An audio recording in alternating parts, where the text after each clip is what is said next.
We actually have a long-term plan hearing. We actually have the annual plan hearing.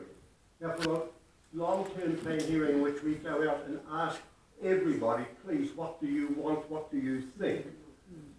We had out of 22,000 people, 115 submissions. Now, we go out annually for a long plan. We have just gone out with a major representation review of how many councillors you should have, how many wards. For 22,000 people, we had 60 reply. Now, how you manage to turn around and do it, even the government won't accept binding referendums because we managed to get so few passionate people who then come in and say, this is what they want. Now, if I went out to a referendum and said, okay, is it just a region, are we a district, or are we just Tokoroa or just Pataru, would you say only Tokoroa people vote? Or only Tokoroa people in the urban area would vote? Or what takes place? So nobody, unless you want to be in Switzerland and do everything by referendum, so I couldn't say to you, and I would be lying if I said to you we're going to have a referendum. But sitting there within that annual plan, nobody brought this up. And that's been out of the public documents since 2010. We're doing nothing different. If you had any criticism of council, quite frankly, you'd be saying to me, why the hell have you wasted 5 years doing what you talked about in 2010? Now, somebody talked about derelict homes. Right now, we are working with Rotorua District to get derelict homes able to be done. I have a man walking around town right now giving me a list of all the derelict homes. So we can go to government and say, hey, give us the power to do something about it. We're spending $2.5 million on making Leith Place attractive so people driving past will look at it and say, hey, that's not a bad place to live. It'll take us a while and then we'll get economic growth, because if we don't, quite frankly, we're going to die.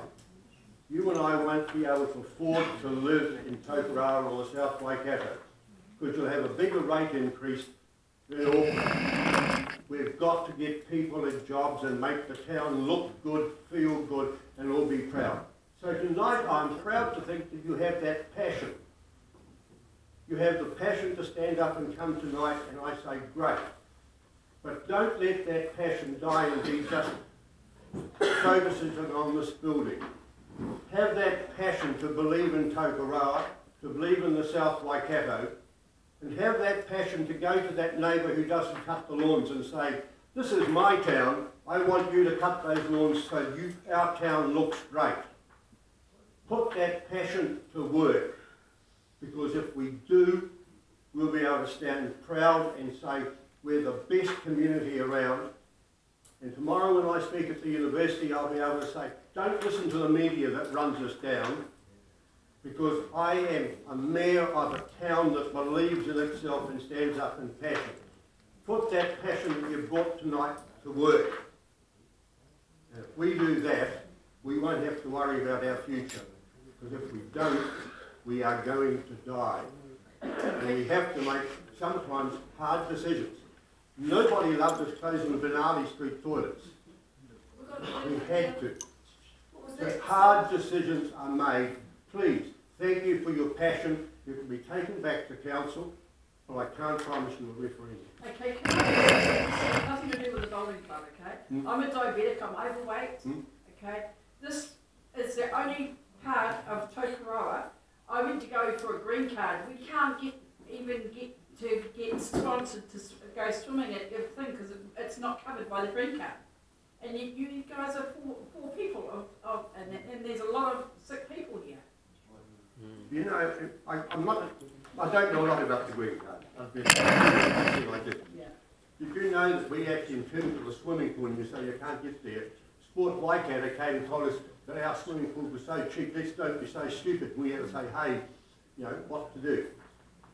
Somewhere along the line, we have to find the money to run the district. I understand that. And therefore, back to the topic, I just want to ask you, what does your relationship with Rotorua District have to do with the South Waikato? Why did you bring that up?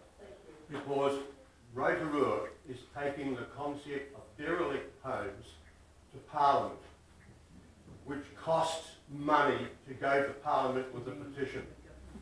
And so we're finding data just so I can feed to Rotorua to help get the law changed. You're feeding the data from the South Waikato. Yes, I'm saying we have so many derelict homes here. Rotorua. With the petition to central government. Yes. Yep. I just wanted to clear that up Yep. because I just thought I was able to conclude that many I'm of an the old- South Waikato district would fall upon Rotorua district. I'm an old Scotsman, and if I can ride on somebody else's back and paying the money, I will. And you eat haggis. Pardon? No, it doesn't. Come take that as an email. Give a lot of different. I'm sorry, but so what you said about the Rotorua Council feeding the news, doesn't is it not is it because they're thinking of doing a sports and event centre as well? Pardon? Is the reason you brought up Rotorua Council is because they're thinking of doing a sports and event centre as well?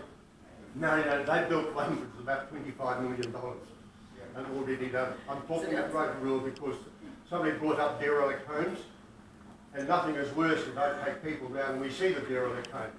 In fact, they're even worse because we talk to our police, you'll know that the young ones are living in it and they're actually having drugs. And we talk about Pentland Place, we know there were mattresses in there. So we've actually got to do some of that sort of thing. We can't do it all at one time. There's Simon. If anybody wants to think what kept Geordie going, you'd have to say this man's done it. You're saying you're spending $2.5 million for the lead place, like lead place on it. You look good. Well, what that amount of money for one street? Why that amount of money for that street when we've got a whole highway and here, just like Rotorua, just like Nelson, just like Auckland, how they have these flags flying, bleep, bleep, bleep. Yeah, it looks nice. Okay, so it does, and that's an attraction and a half. When I go to Auckland, when I go to Hamilton, especially down there, so I lived here for 15 years. You go in and they've got these flags, but I can't understand why $2.5 million will be spent on this little street that's got all takeaways when we've got a highway here along here where there is the attraction when you leave and when you arrive. I would rather see flags, $2.5 million spent on looking good coming in and looking good going out. Then on one street don't. I'd like a new toilet, wouldn't you? Hey? I'd like new toilets. The toilet. Wait, I'm just talking about toilets here. No, I was just talking about the. Sorry, but can I it's not a disagreement. I'm not even an argument. The But money's there. it's an opportunity for us to share. Wisely, if you want to look good, you know, here's a opinion poll right here. It's an opportunity for us to actually let you know what we are doing. I mean, we do have flags up and down this town. We put Christmas lights up there. They don't make people stop. They don't make people spend money. They don't employ people.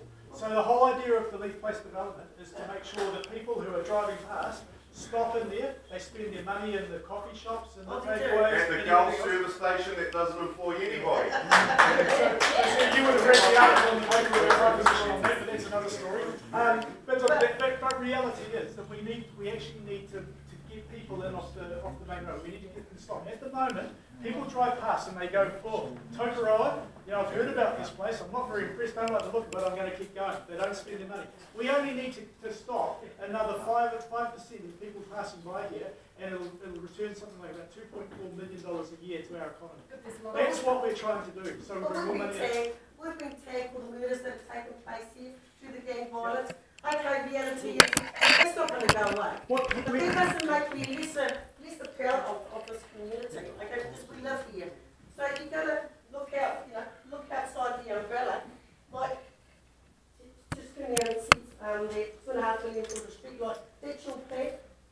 You know, we need to hear it. Put it on a piece of paper. We have. Okay, It's so all in the long-term put it in this plan. paper. It's in the long-term plan. It's in the You end know, paper. reading it in the and document. actually hearing it. How Neil came across it, I heard what he said, but I bet you if I read it in the newspaper, it ain't going to be like that. Can you understand where I'm coming from? Well, I mean, we put things out on Facebook, we put things out on radio, we put things out on the plan and stuff. And at the end of the day, there's a lot of information out. Not everyone's going to see that, I appreciate that, but the information is out there. But lost the train of thought. Sit down. Come on, come on, come on, come on, come on, come on. Hey, you two